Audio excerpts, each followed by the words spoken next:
Good morning mga kalaro. Narito na naman tayo sa kusina para maglaro ng ating pananghalian. Ang ating iluluto ngayon ay usong-uso ito sa probinsya. Kunwari, nasa probinsya tayo. Punta lang tayo sa likod ng bahay. Manunungki tayo ng papaya. Maraming papaya. Ito ang pinakabunso ng papaya. Pero itong ginawa ko, ito, ganyan kalalaki. Ngayon, ang gagawin natin sa papaya ay ginataang papaya na may sahog na manok. Yung manok naman ay gagawin natin munang adobo style. Patuyuin natin na adobo style. Pag naluto na ng adobo style, lalagyan natin ng gata at saka itong papaya. Ang ating papaya pala sa mga baguhan na hindi pa masyadong marunong, mahirap maghiwa, mayroon tayong kadkaran na ganito. Yan, kakadkarin mo lang ng ganyan yan. Yan. Yan. O, makakadkad mo ng pino. Ganito. Mas magandang pino kasi malambot. Kasi pag hiniwa mo ng kutsilyo, matigas. Kaya kailangan may kadkaran tayo. Ngayon, ang ipapartner naman natin sa ating gulay ay matambaka. Fried fish na matambaka. Itong ganito. Lalong-lalo na sa mga marunong, hindi pa marunong maglinis ng isda. Nakikita ko sa inyo kung paano paglinis ng isda. Itatalikod mo yung isda, hihiwain mo. Katalikod sa'yo, hiwain mo dyan. Yan. At ibuka mo yung hasangan. Yan. Susundutin mo lang ng dulo ng kutsilyo ang hasang. Lalo na pag may isdang malalaki, katulad ng lapu-lapu, anuman. Yan. Pag nasundot mo na yan, tanggal mo ng hasang.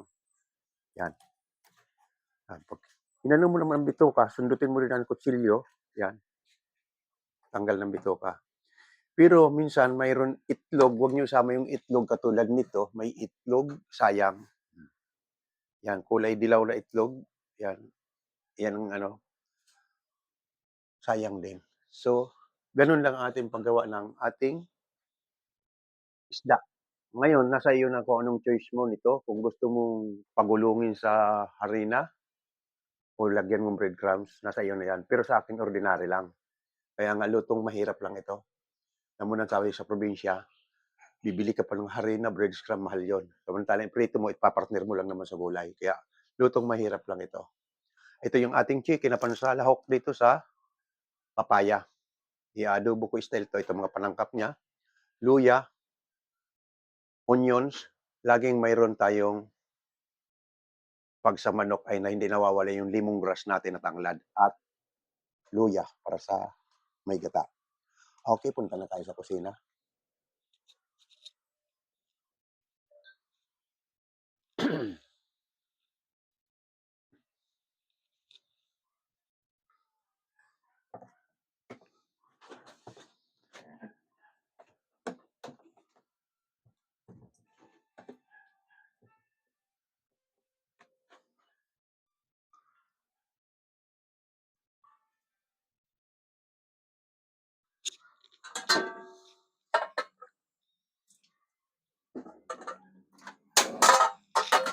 Ito, habang nagpapainit tayo ng ating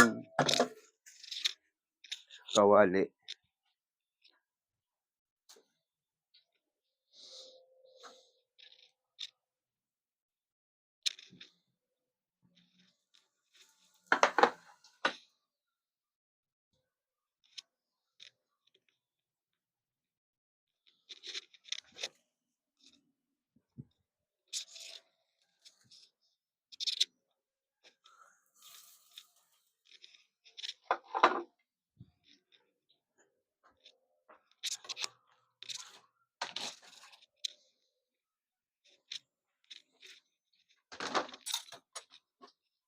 Habang nagpapainit tayo sa ating kawali, inaantay-antay natin ng kaunti. Ayan, mainit na itong kasirola.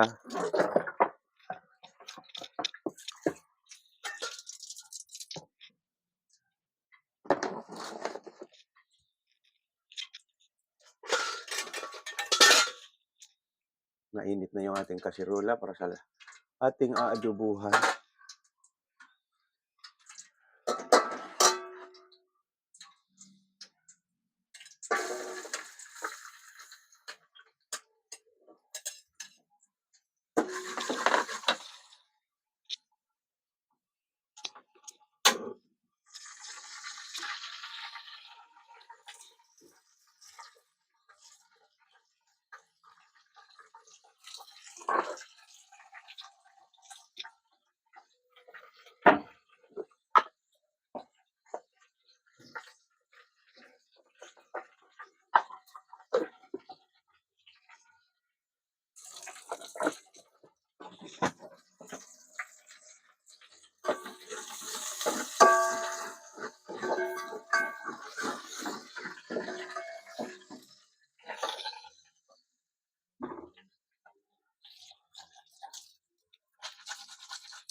Ito, mainit na yung ating pagpiprituhan. Isunod na natin yung sibuyas at luya.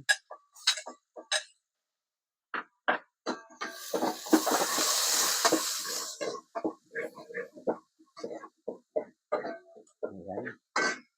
Kulay brown na yung ating luya.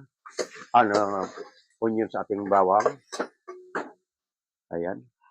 Isunod natin ang chicken.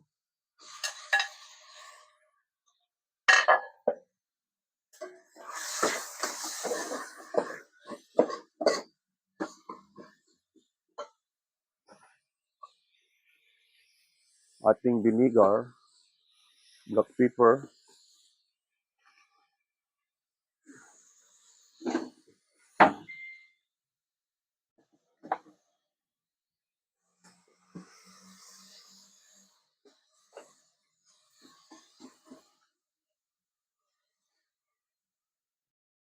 suka. Nilagyan na natin ng suka. Lagyan natin ng kaunting tuyo para hindi masyadong magkakulay lang yung manok natin. Para hindi maputi yung ating karning manok.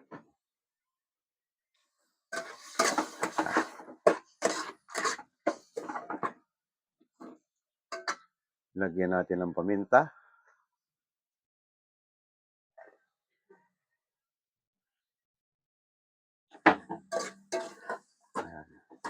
Ayan, pag natuyo na ito, kaunting sauce ng lemon, tanggalin na, patutuyuin natin yan. At saka natin ilalagay ang ating, ito, mainit na yung ating, para sa fried fish.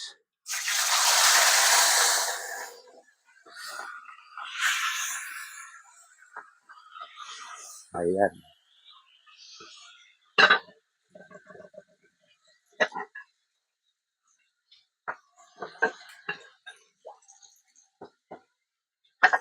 Habang inaantay natin na toast ang ating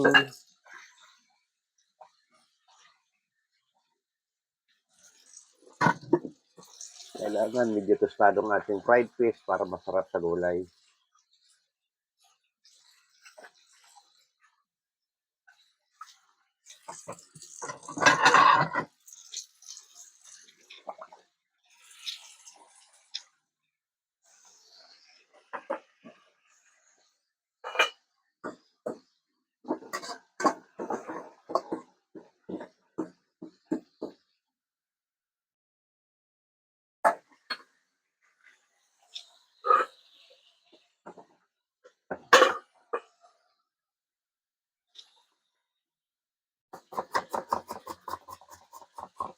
Mga 20 minutes fried fish natin at saka itong ginataang gulay. Madali lang maluto yung ating gulay kasi manipis na yung pagkakakadkad sa kanya. Kaya madali na lutuin.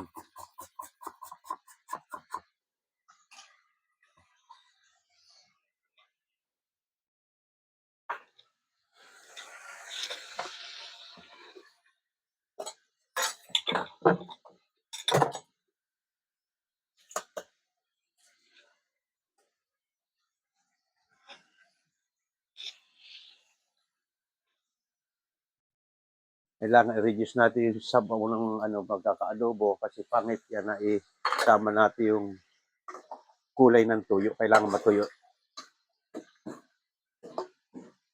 para ang kulay ng ating gulay ay natural ang kulay. Hindi magkukulay itim sa tuyo. Kaya kaunti lang nilagay kong tuyo sa manok.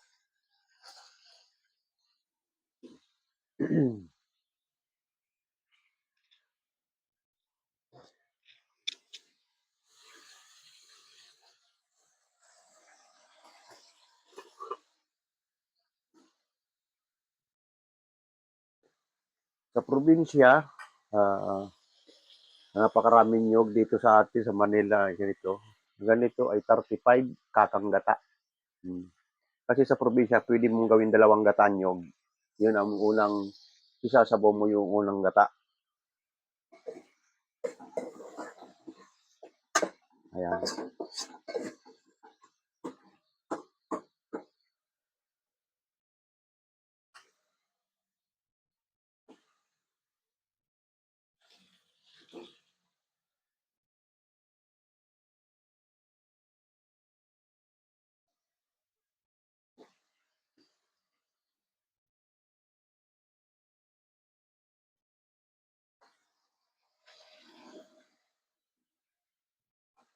Ayan, wala nang sabaw. Ayan. Isa pa, para matuyo talaga. Kailangan patutuyuin mo kasi yung soy sauce, pag hindi mo matuyo, magkukulay doon sa papaya.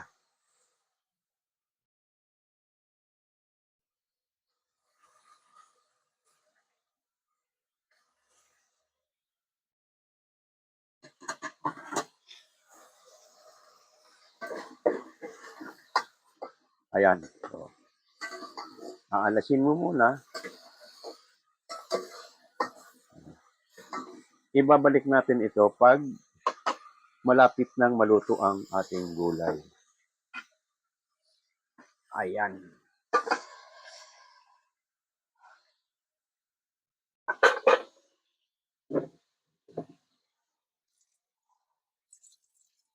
Lagyan mo lang konting-konting tubig para maluto yung gulay.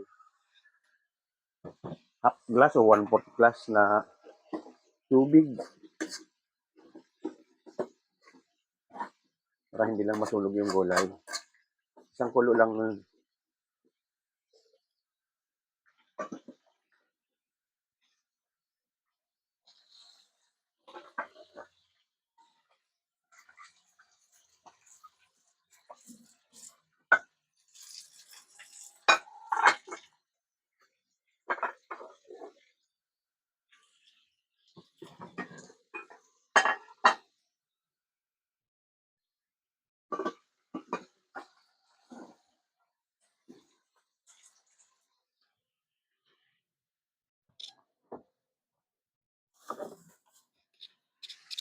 Ready ko lang yung ating serving plate.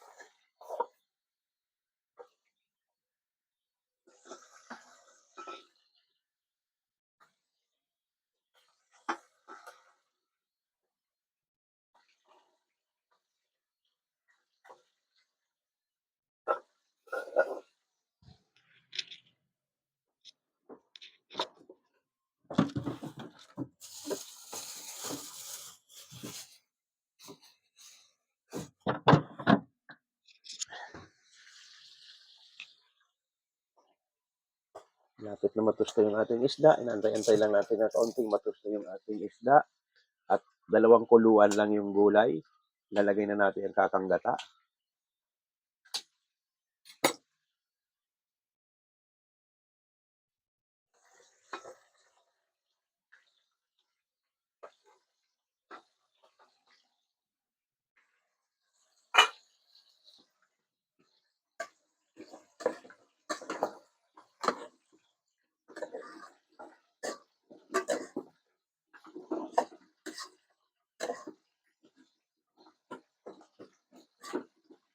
Ayan na, lagay na natin yung kakanggata.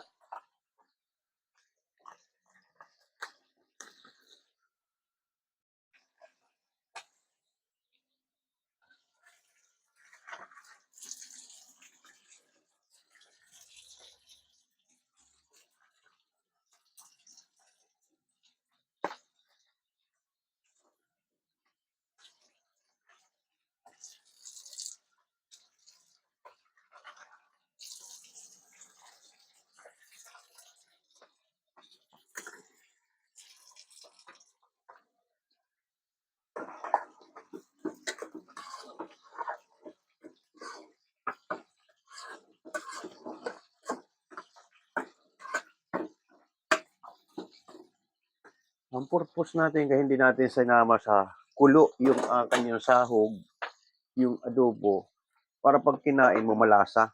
Hindi malapsa yung pagkakaadobo ng manok. Kasi pag isinama natin yan, kukulo, haluin natin, lalapsa yung ano ng manok.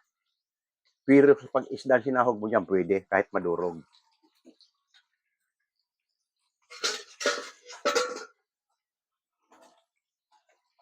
Ayan na. Gustado na yung ating isda. Ayan.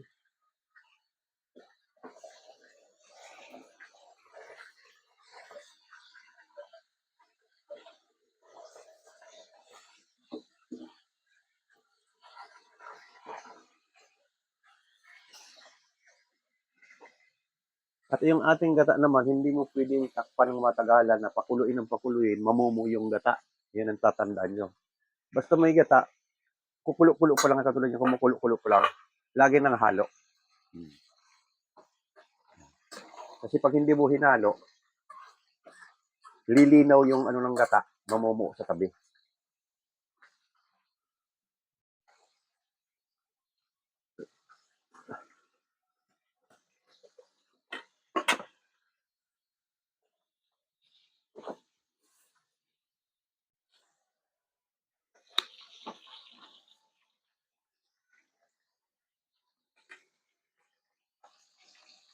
Yung ating pagpiprito, sabi ko, nasa iyo na kung anong choice mo. Kung anong gusto mong gawin sa isda, pwede mong pagulungin sa harina or breadcrumbs. Pero sa akin, pag mga ganito may partner, immediate tinutusta ko yan. Natural lang. Wala akong inano kundi asin lang. Ginilitan ko ng kaunti lang nagilit yung isda para pumasok yung asin. Ganun lang style ko sa pagpiprito ng isda na may partner na gulay. Yan na, kulong-kulo na yung gata natin.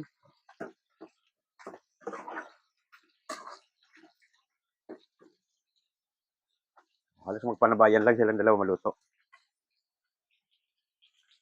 Lagyan natin ng kaunting paminta.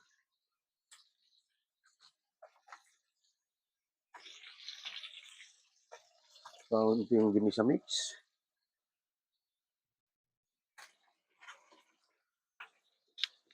At kaunting salt din. Half lang muna kasi natin mamaya kasi may alat na yung ating inadobo.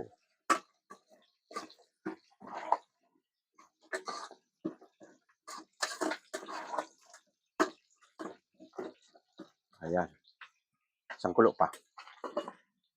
Pag hinalo natin itong adobo, isang haluan lang, tapos na. Para hindi matanggal yung lasa ng ating chicken.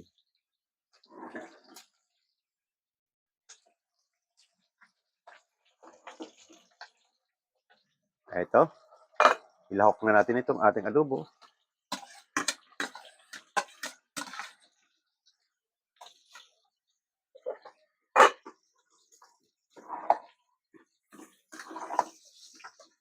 Ayan na. Okay na. Tapos na. Ganun lang. Hindi natin pwedeng pakuloyin ng pakuloyin. Mawawala yung lasa ng ating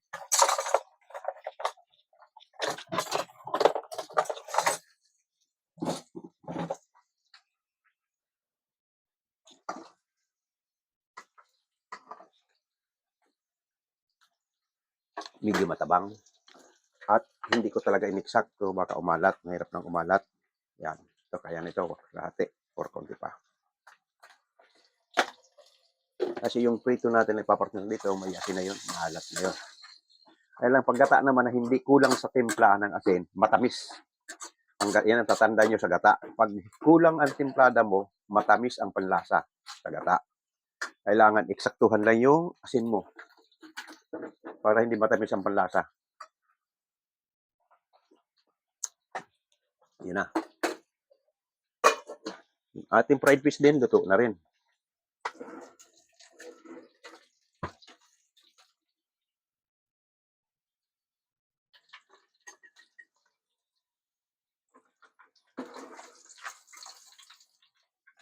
Ayan, tinatanggal ko na yung ating fried fish. Tostado na.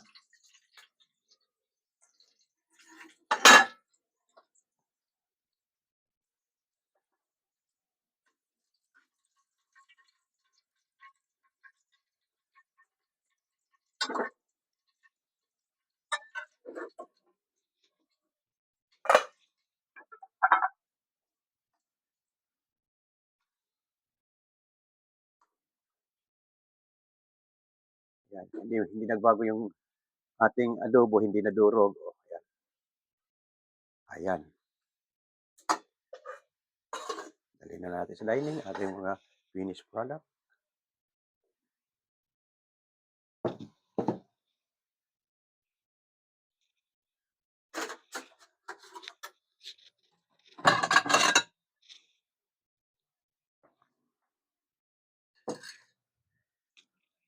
Okay, balik na tayo sa dining, yung ating camera.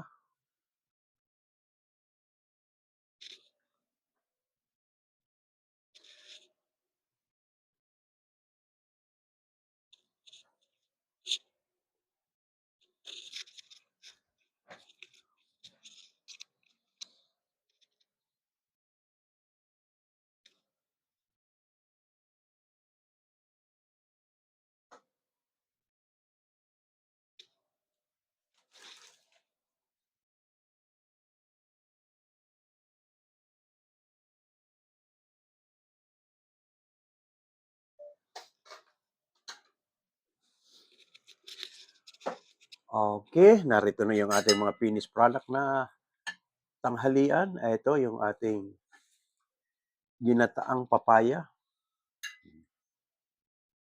Ayan. Saglit lang maluto yung papaya kasi kinadkad natin sa ano, maninipis kaya isang kuluan lang luto na. Ayan. Yung ating fried fish, malutong na malutong. Hmm.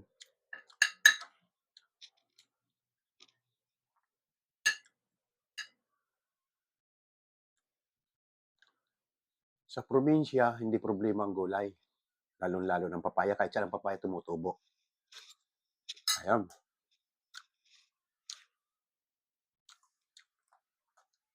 Pero ang papayang ito, tanim ko ito roon sa garden ng anak ko sa Cavite. Oo, nagtanim ako doon ng siguro kung mga dati mga 8 puno ata, pero nabubuhay ata ngayon na namumunga na lang para 3, 4. Malalaki yan, malalaki ang bunga ng papaya.